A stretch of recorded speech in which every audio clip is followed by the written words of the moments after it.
Well, how are we, YouTube? George here. And, yeah, as I said in the last video, not much has happened with this thing of late. There's other stuff going on. But, we did come across a few bits for the engine that help us along.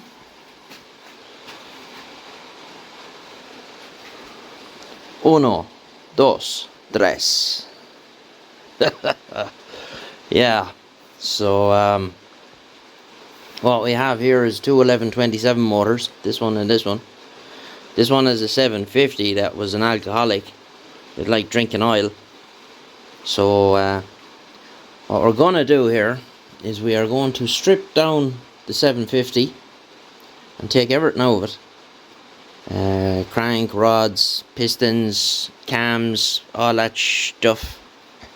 And we're going to use this as a mock-up motor only. And it'll just let me put a lot of this stuff that's here away. So I've got everything: starters, alternators, clutches, 750 gearbox here, 6-speed gearbox that's been modded for to go into 1127 casings to give you a 6-speed gearbox. So the input shaft has been drilled. Come on, there you go. For a clutch push rod. And also the end of the output shaft has been drilled and tapped for the speedo sensor, but I probably won't be using that. But so we got more pickups and alternators and all kinds of stuff going on here. Oh yeah, we got some new gaskets as well. Brand new, never used. So that's the story. We're going to set to now and pull this thing apart and see how easily does it yield. Shouldn't take too long. But of course, that's what we all tell ourselves, isn't it? It won't take too long. So I'll just drop the crank out. I'll undo all the caps for the big end bearings and the mains, and drop the whole lot out, and just take the cams out. Just the idea is to make it as light as possible for mock-up purposes. If you need to lift it in and out, it ain't getting any younger. There's all sorts of stuff in these boxes. Anyway, let's get to it.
So it is the next day. I only got about an hour at this last night, so it's all stripped, it's empty, and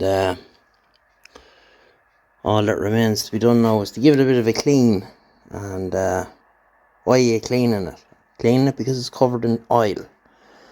You don't want it that any time you're touching it, doing something, that you get destroyed.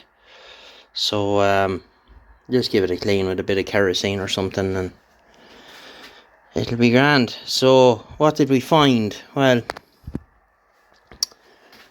the crank doesn't look too bad.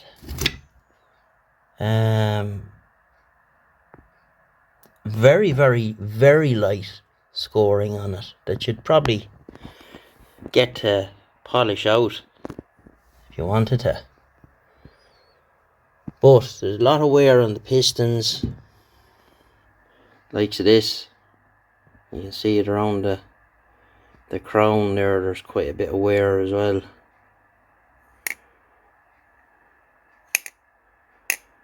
The big end shells, not terribly bad. Seen worse. Can't see any copper, so that's good. The cams, however, are a completely different ball game. Quite a lot of scoring on the cams. Even the lobes have quite a lot of wear on them. To me now, this looks like an engine that was ran low on oil a few times, and it didn't have an easy life either by the looks of it. Probably was drove on fairly hard, but of course that's what these things are for, aren't they? But on old engines like this, you need to be meticulous about oil changes and oil level and using good oil and changing it fairly regular, like, you know, especially if you're going to be driving the bag out of it, like. So yeah, well, you know, as I say, I've seen worse. I was going to crack open the oil pump and have a look inside it just to see, but I didn't bother in the finish. I was as I said, I only had an hour. So all this stuff will get bagged and we'll put it in the crate. The crate will go under the bench, and the next thing to happen will be this 1127 will come out and we'll put that in its place. Reason being, I want an engine in the frame when the welding is being done, whenever that happens, because it's like a jig. It holds, you know, it stops anything moving with the heat of the welder. Because I'm thinking about bracing up the headstock there as well, and I want to add a bit of bracing across the back of the frame and a couple other places. So you're better off having an